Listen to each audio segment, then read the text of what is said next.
I miss Call of Duty.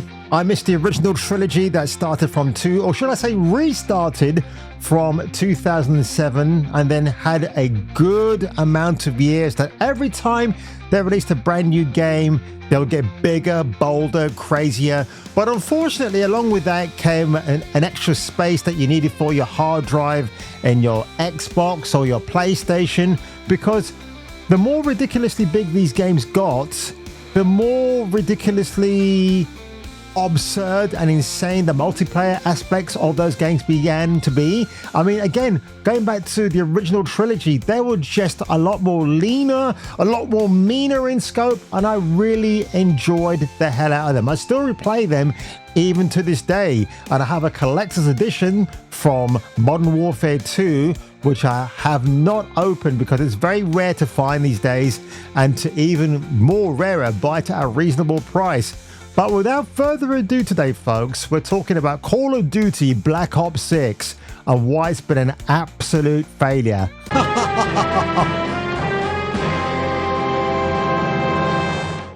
Mission failed. Well, space fans, exciting news, huh? And there's even more in part 2. On today's episode of Kung Fu Hot Dog. Okay, you can come. Are you coming? Kind of busy right now. And I'm coming for it, Ken. I'm coming for the fucking money, you piece of shit. I'm like getting the feeling of coming in the gym. I'm getting the feeling of coming at home. I'm getting the feeling. In the ass end of space, even aliens watch Jason King with Kung Fu Hot Dog. This is the greatest show I've seen in my life. Duke Nukem likes this guy.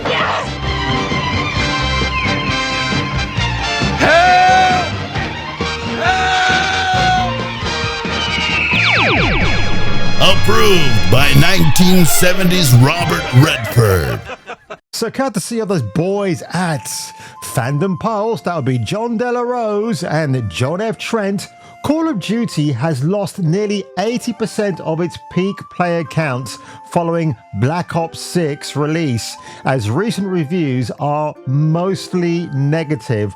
And this is the standard of Black Ops Call of Duty 6, right? That's what it is. I know I'm misaligning that title slightly, but you know what you came here, folks. I mean, honestly, do you want to dive into a game where you're playing as some questionable women with ridiculous millennial Gen Z haircuts? Because apparently this is an advertisement for the US military. Is it really? Because count me out, Jack. This is absolute dog shit. I mean, again, it's like that fireman woman from the LA Fire Department who actually infamously said last week that if I break into your house while it's on fire and your husband is trapped, don't expect me to fetch him out because I'm a weak woman, despite looking like a blabbery version of Jabba the Hutt. Is she strong enough to do this? Or you couldn't carry my husband out of a fire? Which my response is, he got himself in the wrong place if I have to carry him out of a fire. No.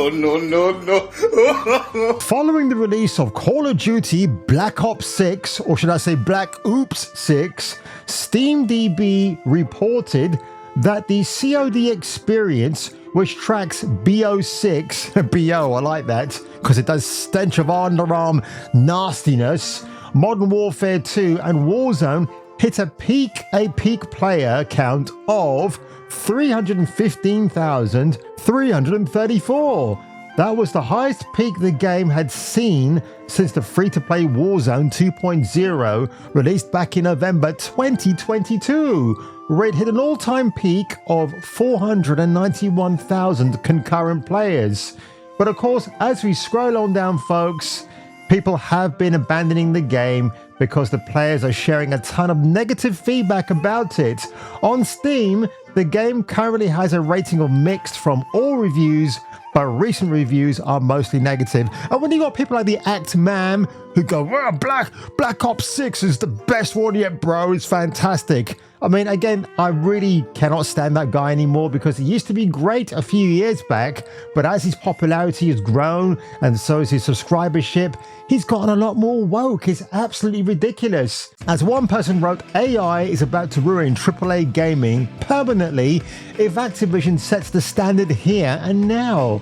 Replacing voice actors because they want job security from having their own voices replicated with AI so they don't have to pay them is sickening. They fired core voice actors over this and replaced them with shoddy new actors. Samantha Max's is the most notable.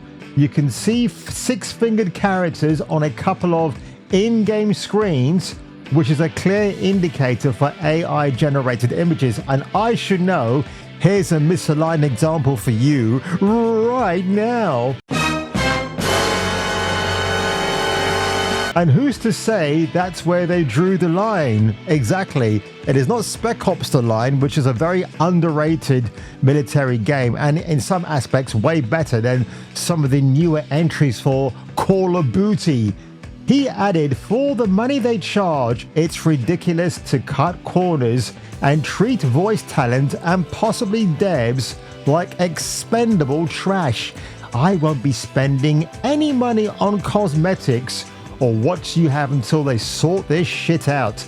They ought to Luigi whoever allowed this to happen. Seriously, look, it's Activision. They are under the guise of a really shit company called Microsoft.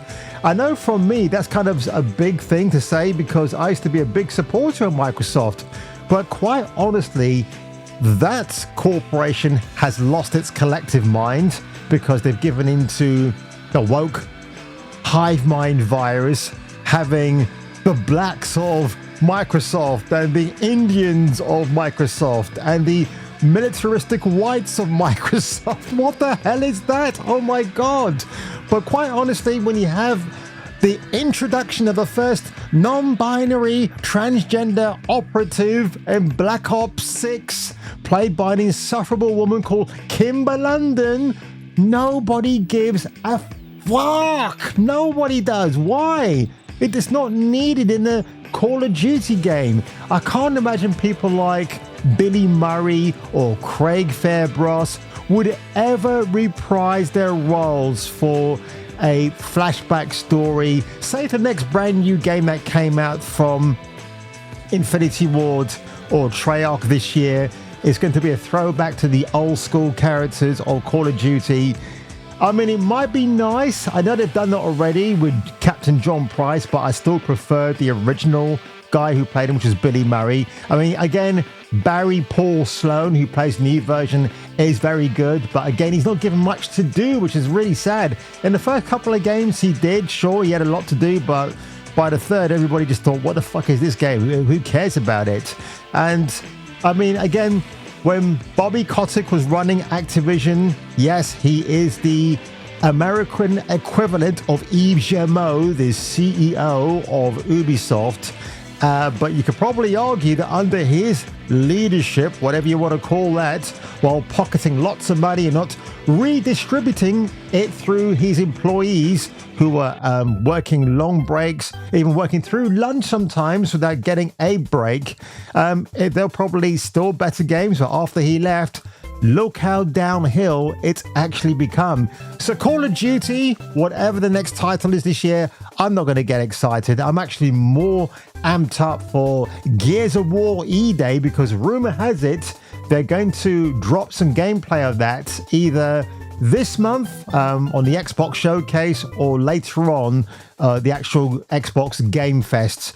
So that, I think, might be something to look forward to, actually. And I think with Gears of War E-Day, I can't see them doing anything wrong with that one because quite clearly the people behind it are very passionate. And yes, the Coalition Studio definitely has its activists as well. But I will say that the people who are running E-Day, GOW, are definitely thinking more about the fans and their expectations than delivering boring, ham-fisted messages. And if I were you folks, and if you were me, please return for the next video. Watch your fire. Avoid civilians. Civilian casualties are unacceptable. Careful, you're killing innocent civilians. We win as a team, we lose as a team. You got it? Look, we work as a team. No one gets left behind. Mission failed. Tune in next time, Space Freaks, and hear your doobry go ping in the next gripping installment of Kung Fu Hot Dog.